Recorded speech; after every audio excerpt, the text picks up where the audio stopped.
Customer कहता है कि हमें ये प्रोडक्ट तो दूसरी जगह पे सस्ते में मिल रहा है, तो आप या तो डिस्काउंट दो, नहीं तो फिर हम आपसे क्यों लें। और यहाँ पर हम मोस्टली ये गलती करते हैं उसे और भी डिस्काउंट देने की, या फिर उसे ये बोल करके कि फिक्स प्राइस है कस्टमर लूज करने की। Welcome to the series handling objections like a pro, episode number 1। इसे कहते हैं वैल्यू फ्रेमिंग इफेक्ट। देखिए, जब भी आपका क्लाइंट और कस्टमर आपसे ये कहता है कि आपका कॉम्पिटिटर का प्राइस आपसे कम है, तो उसके प्राइस को मैच करो या फिर उससे कम करो, तो आप उनसे पूछिए कि मिस्टर देसाई, मान लीजिए कि अगर मैंने अपना प्राइस उनके प्राइस से मैच कर दिया तो आप किससे लेंगे, किसे ऑप्ट करेंगे। तो अगर मान लीजिए वो कहता है कि हम आपसे लेंगे, तो आप उनसे पूछिए कि क्यों, जिससे कि वो आपको आपके एडवांटेजेस बताएगा। तो इन अ वे आप उसको सेल नहीं कर रहे, वो खुद को खुद ही कन्विंस करेगा ये कहकर कि आप बहुत पुराने हैं, या फिर आपके सर्विसेज हमने सुने हुए हैं, या फिर मैं किसी से रेफरेंस लेकर के यहाँ पे आया हूँ, आप पे ज्यादा ट्रस्ट है, आपकी क्वालिटी हमें पसंद है, आपका स्टैंडर्ड हमें पसंद है, आपका सर्विस हमें पसंद है, जो भी रीजन हो, बस सर इसी वजह से तो हम थोड़े से महंगे हैं। देखिए, हमें कभी ये नहीं बताना कि हम सस्ते हैं, क्योंकि हम सस्ते हैं ही नहीं। तो आपको ये बताना है कि हम बेस्ट हैं, और वो दाम कम करने से नहीं होगा,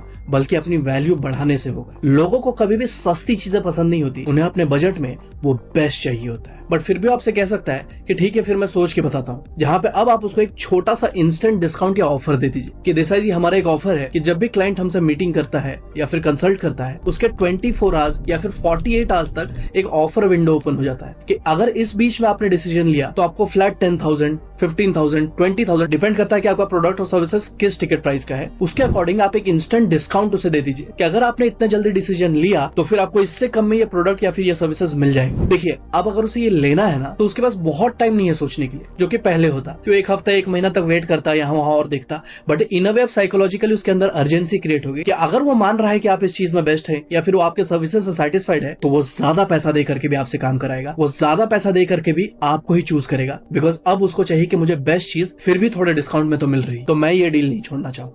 बट इससे भी जरूरी नहीं है कि वो प्रोडक्ट लेगा, बट इन अ वे आपने उसके माइंड में साइकोलॉजिकली वो इम्पैक्ट क्रिएट कर दिया कि हम अपने प्रोडक्ट, हम अपने सर्विसेज में इस चीज के मास्टर हैं। बट प्राइस कम करने से ये प्रॉब्लम सॉल्व नहीं हो पाएगा। आप हर किसी के लिए प्राइस कम करना पड़ेगा। कब तक आप प्राइस कम करते रहेंगे? तो आपको अपने सर्विसेज और ओवरऑल एक एक्सपीरियंस में डिलाइटफुलनेस लाना होगा। आपको एक वाव कस्टमर एक्सपीरियंस क्रिएट करना होगा, जो आपको बाकी मार्केट से अलग खड़ा करे।